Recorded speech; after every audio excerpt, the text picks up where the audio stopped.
Joint Secretary who has come from the Foreign Service to the Defence Ministry. So Kalam Saab had a penchant for blunt speaking. He also had a sense of humor. So when I first met him in the corridors of the Defence Ministry, so when he came, I bowed and raised my hands in respect.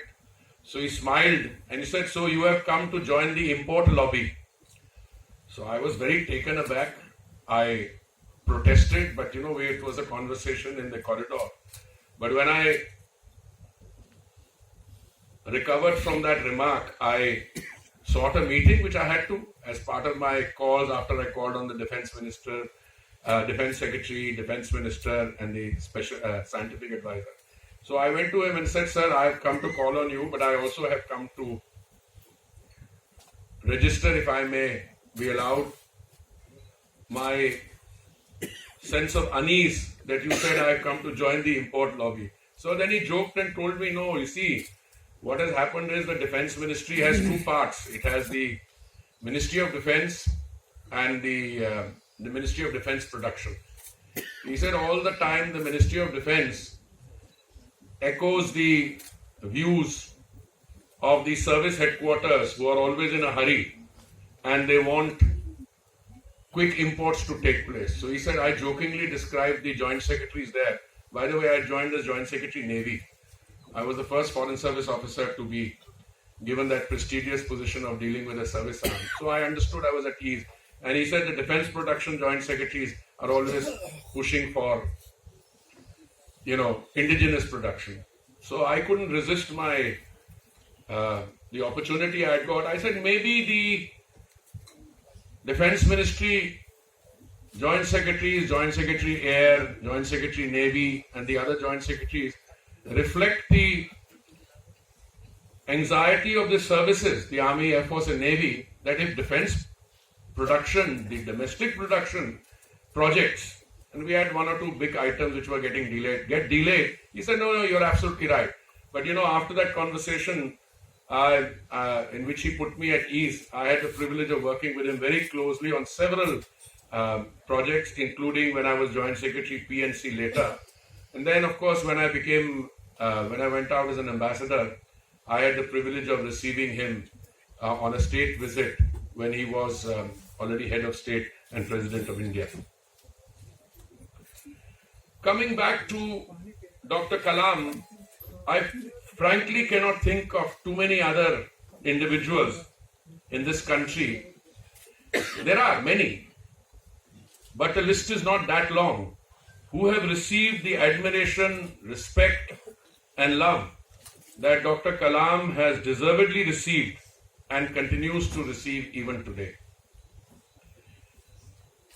He was a humble man. He achieved great professional successes that helped the nation chart its course in the 21st century. At the same time, his personal story of integrity, very high intellectual achievement, and charm influenced the lives of so many Indians directly and indirectly. Embodying the idea of India, he was a role model for the world. He represented the multitudes that encompass the diversity of this great nation. He was a devout Muslim, but he was also deeply spiritual and promoted interfaith dialogue and syncretism. He was a visionary scientist who developed cutting-edge satellite technology, but also advocated for development in rural areas. He was India's missile man who enhanced India's space and defense capabilities, but also dedicated his life towards furthering peace. And I think more significantly, he was the people's president who left an indelible mark on our citizens through his enduring passion and commitment for a better world and a better India first.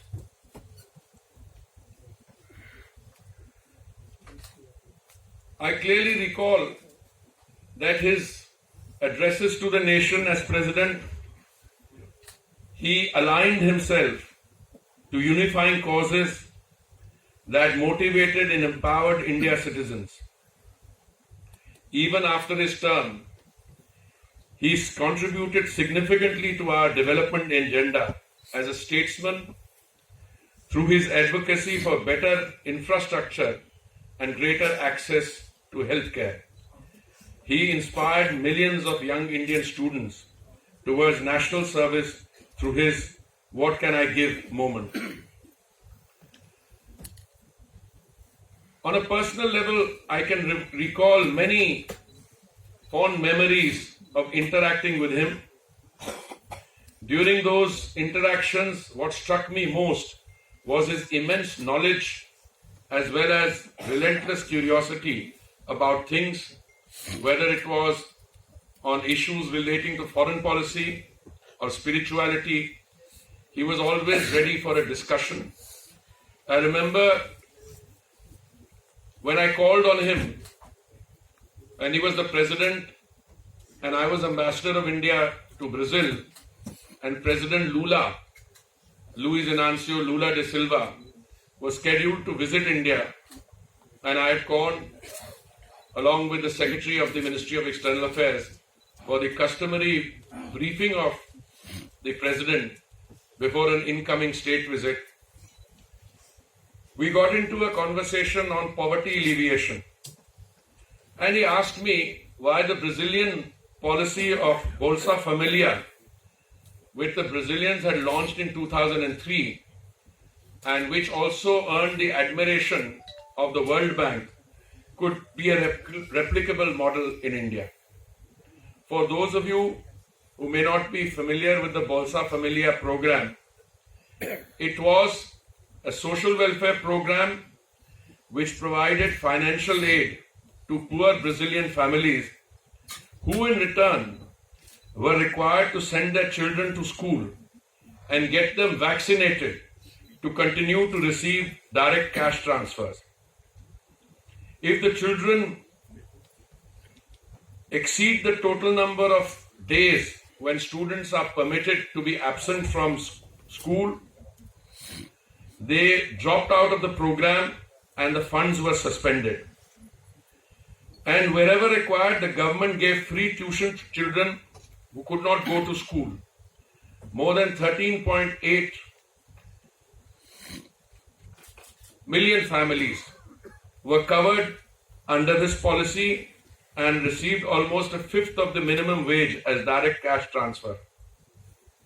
Like any social welfare policy program, it had its admirers and it also had a few critics. The policy, however, proved to be a great success for ending hunger and improving education and healthcare. It had a positive effect on short-term poverty alleviation through direct cash transfers and long-term poverty by increasing human capital and literacy in the Brazilian society. This was a conversation which took place, if I remember correctly, Bolsa Familia was launched in 2003 and I was ambassador to Brazil from 2006 to 2008. So this must have been during President Lula's visit to India, must have been 2006 or 7, I think 2006. I can say with a great sense of professional satisfaction and pride that the Modi government, guided by the philosophy of Antyodaya se Sarvodaya, has gone a step further by delivering direct cash transfers and subsidies for food, cooking gas, ration, and displacement and disaster relief, among other social benefits, using the shared digital infrastructure of Jan Aadhaar, Aadhaar and Mobile. This government has revolutionized social welfare programs by creating a leakage-free mechanism that promotes delivery to the needy. More than rupees 1.78 lakh crores have been saved by adopting the direct transfer model, and the efficacy of this scheme was realized during the COVID-19 pandemic when millions of Indians benefited from the government's proactive interventions. The last year and a half or more have not been easy for the country. We went into a total lockdown on March 25th, 2020, in order to battle the virus, the enemy. During that period, the time was spent to provide much needed attention to our healthcare system. When we went into a lockdown, we had to import 1900 tons of medical supplies from outside, masks, N95 masks, ventilators, PPE kits. Today, one can say with a degree of satisfaction that in a few days' time, I think by another 4 or 5 days, we will be crossing the 1 billion or 100 crore vaccine doses would have been administered. I reflect back on some of the statements which many of my friends in the political firmament had made. Why are you giving clearance for one of the domestic manufacturers? What we had given was emergency authorization use. So one of them, who happened to be a student of mine, I told him, you're reasonably proficient in the English language. Please read what has been done. It's emergency authorization use. When you're faced with the prospects of a pandemic, you can't go to your neighborhood chemist and buy a vaccine off the shelf. There were very few vaccine manufacturers in the world, and those that were manufacturing would naturally cater to their own populations in the first instance.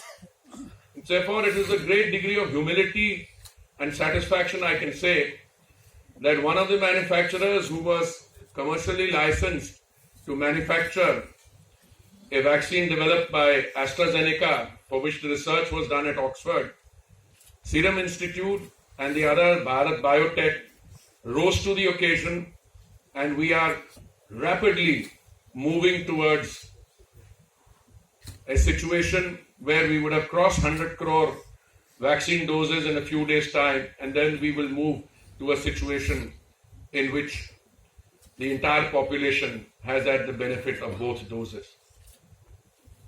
One can never afford to be complacent, because the pandemic, the virus, is the enemy, and we are fighting a hidden enemy.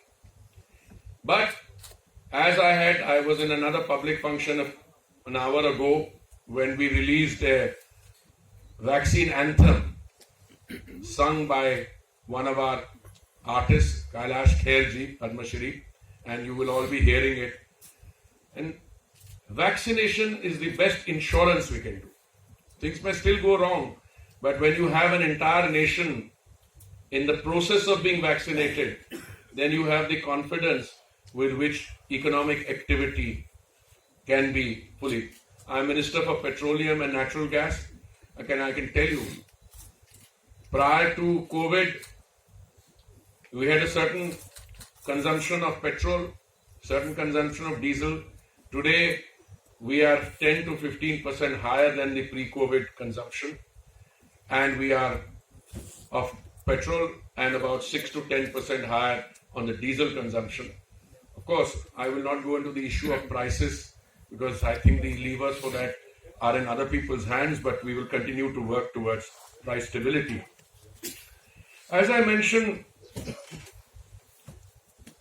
I had the privilege of working with Dr. Kalam during the period of 1997 to 99.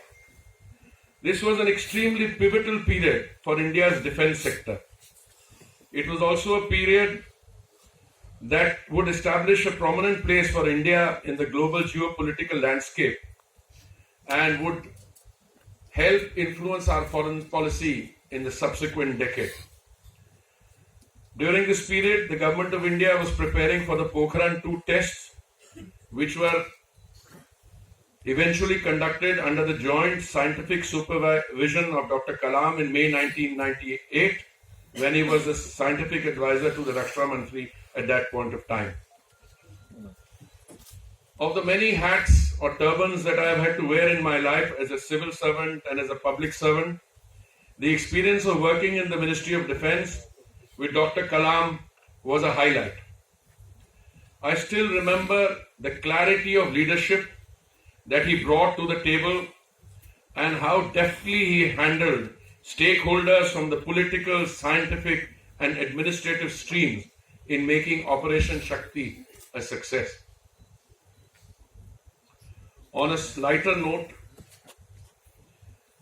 I can freely admit to playing a small role in facilitating discussions at that point of time. I ended up, when I was Joint Secretary, Policy and Coordination, as the interpreter in Shri Mulayam Singh Yadav ji's morning meetings. He used to take a meeting every Monday morning, which used to bring in the service chiefs, cabinet secretary, principal secretary to the Prime Minister, and of course Dr. Kalam and the Defence Secretary. I say this in a positive, lighter vein. If Mulayam Singh ji and Dr. Kalam were in a room, I'm sure they would have had a great conversation, but the fact was Dr. Kalam spoke no Hindi and Mulayam Singh ji, I'm sure, spoke very good English, but he chose to use Hindi in turn. So the Defence Secretary, Shri Tapas Banerjee, who was an officer of the Haryana cadre, decided in his wisdom that I would be the interpreter in the morning as Joint Secretary, Policy and Coordination. I tried to reason with him that as a member of the Indian Foreign Service, I had spent many years abroad and that my Hindi may be found to be wanting, but he would not listen to me. Now, when you are a Joint Secretary, you don't argue with what your boss tells you. And least of all, if it involves a meeting like this, I couldn't say I wouldn't do it. But I tried. And he said, don't worry, I will be sitting right behind you. If you go wrong, I will prompt you. So it was a great experience. One which I said,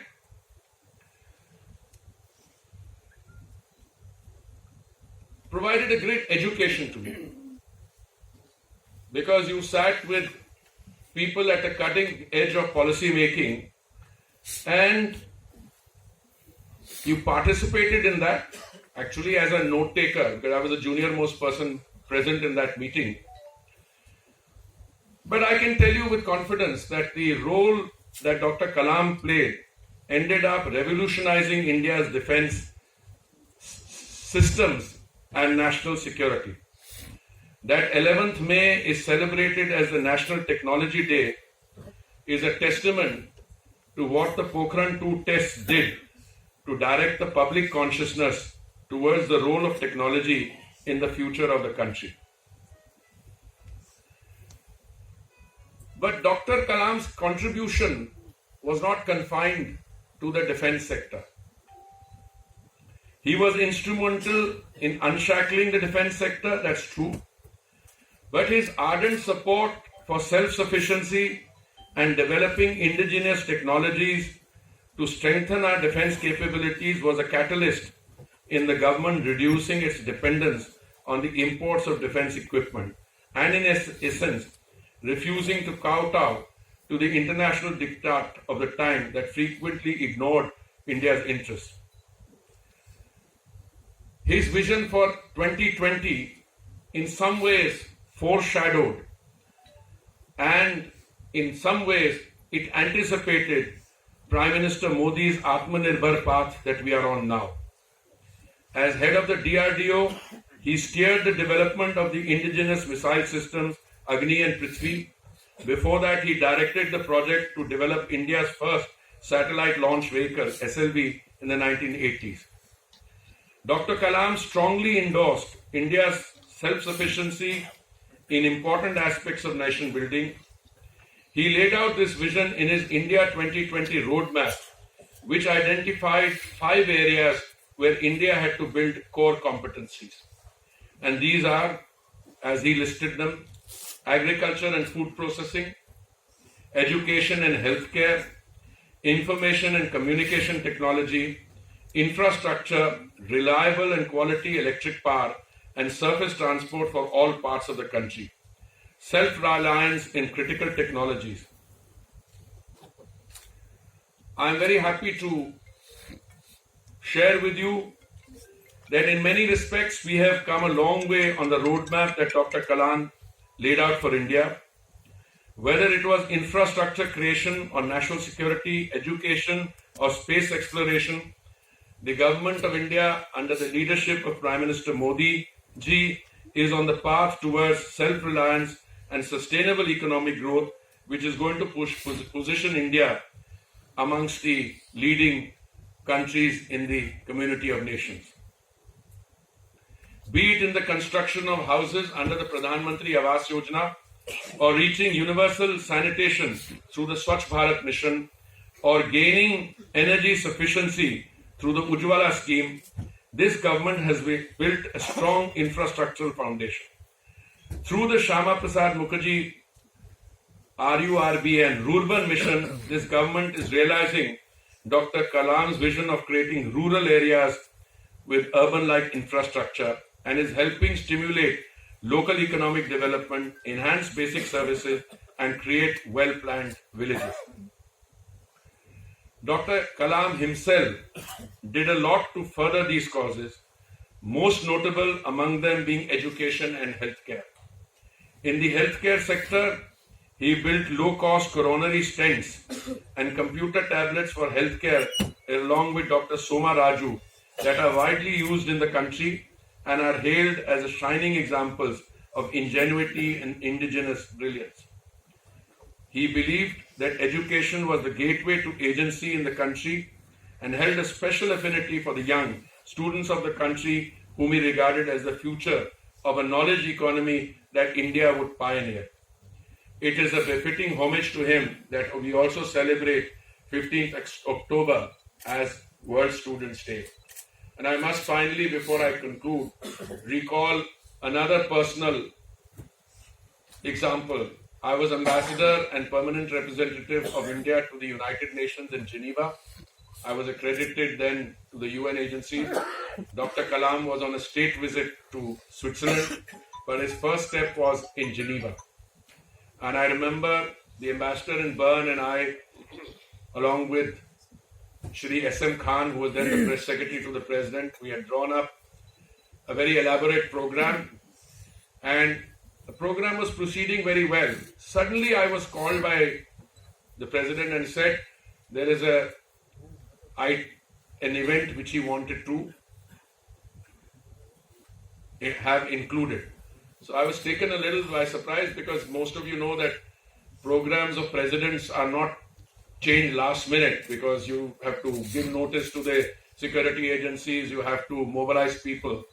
But I said there was no question of us not respecting the president. He said he wanted a meeting with children.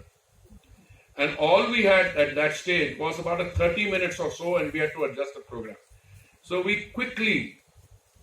I asked everybody in my office, I said, who has children who can, of a school age, who can interact with the president? So we were able to get about 40-50 children from our own mission, from some others at short notice. And I must tell you, I sat there and he didn't want either me or his own secretary to be anywhere around. He said, no, you guys, you can sit in the back, not with me here.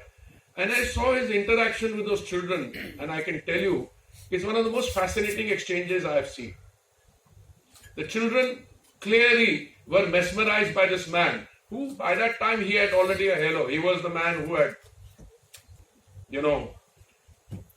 India was a nuclear power, India had developed indigenous missiles, he was associated with it, he had become the president of India.